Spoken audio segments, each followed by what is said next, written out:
5-6 Steelers, 5-6 Ravens. It's a game so big it brings Dejan Kovacevic in studio. It's a known location this time. Yes, it is.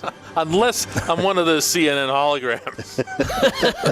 Well, the Steelers have found a way to bring their team together. They look like a well-oiled comic book machine out there, coming off a 27-11 win over the Cleveland Browns yesterday, DK, and be a short week, but also now a meaningful week. Yeah, I think if you were Mike Tomlin and you had to pick any week to be a short week, it would be this one, because you wouldn't want these guys to stop doing exactly what they're doing right now. They're clicking on, and they punted well. I mean, you can summarize the whole thing with that. It wasn't pretty, but even if their best punter is the quarterback using his left foot. So the punter was able to kick these line drives that went into kind of open spaces and weren't returned. And they look ugly. I'm sure they look bad on TV, but any special teams coach will tell you that all they care about is net.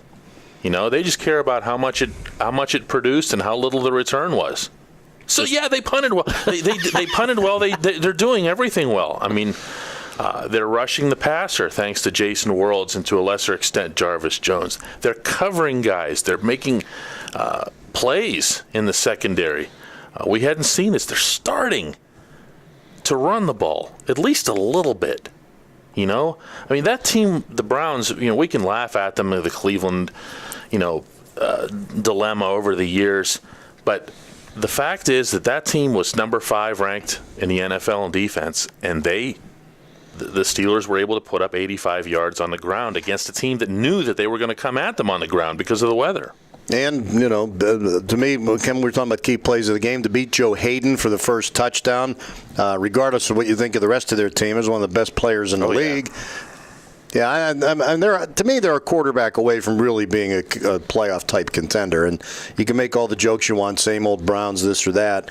They've lost 2 of the last 4 games up there going into yesterday, so they did what they had to do. They're good against the Rust Belt teams. They got Buffalo, Detroit, and Cleveland in 3 straight weeks. I head over to Baltimore. I still my biggest concern, if I look at one thing that worries me for the last 5 games in this push, is their Dwyer yesterday twice, 3rd and 1, 4th and 1. They can't get that 1 yard. Yeah. They're more likely to throw a 32-yard touchdown pass than they are to have a 4-yard run from the 4-yard line for a touchdown. I still worry about red zone offense. Yeah, I don't think there's any issue about that. Baltimore is a team that has not been strong against the run. I think you're going to see the Steelers continue to try to do that on Thanksgiving. But in general, I think this is a team that's just taken one pin at a time and knocked them down. And I don't even just mean by opponents. I'm talking about in terms of their own shortcomings. There are a lot of things that they could not do, that they flat out could not do a month and a half ago. And they're now starting to do them. They're starting to come together. I don't know that we're going to see them blossom into some sort of explosive contender here, okay? But at the same time, just as a microcosm of yesterday, since we already isolated on the punter, it's only fair to isolate on some real football players. Emmanuel Sanders is a guy that nobody's talking about, I would imagine, after yesterday, because a lot of guys would have stolen that thunder. Sanders had a good game. He had as many catches as Antonio Brown did. He was in good coverage, too, for the most part. He made hard plays, hard catches in traffic. He looked like the Emmanuel Sanders that you were expecting coming out of training camp. Now, if they have Emmanuel Sanders and Heath Miller, who's, I think we could all agree, looks like Heath Miller now. Right. If you have those 2 guys as legitimate threats going out, Jericho Cotchery didn't even catch a pass yesterday through no fault of his own, actually bent really badly, underthrew him the one time he was wide open. But if you have those guys all being legitimate threats and the NFL's leading receiver, you're going to force the opposition to back off to some extent off the line of scrimmage more than they had to earlier in the season, and I think that is going to open some more holes for Le'Veon Bell.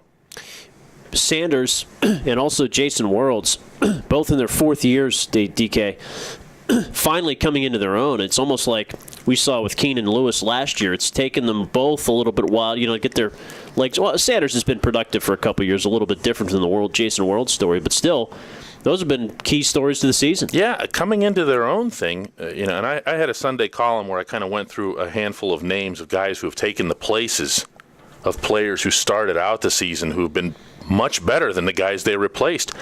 I'll throw another one. You mentioned Worlds. I'm sure you guys have talked about Worlds a lot today. It's Cam Heyward. Yeah, right. Cam Hayward's his own guy right now. Cam Hayward's not taking anybody's place. He's not standard as the standarding anybody. Okay, that's his position. He's not coming off that field when Kiesel comes back. He's not coming off that field if Ziggy Hood continues to play as decently as he seemed to yesterday. That's Cam Hayward's position. I think you're going to start seeing more of that. Jason Worlds. I mean, just get a total afterthought. This guy. As recently Written as off 3 as a weeks bust. ago. Sean Lee this, Kevin Colbert that. Myself included. I mean, the Sean Lee thing looked absolutely embarrassing, but it's funny the guy goes out and has a couple of monster games like he has. Worlds was a major disruptor. Those guys, and I've been saying this from the beginning, between those guys and the draft picks and the draft class, those are the guys that you wanted to see rise up. Those are the guys that were going to keep you from having this, no matter how this season turns out, from having this be one of those, oh no, this is going to take 5 years to rebuild. You know? Not that long. I think the one lesson about I'm sorry, Ken, you got to wrap up the video portion here first. I think we just did wrap it up. That's all for now. More later at TribLIVE.com.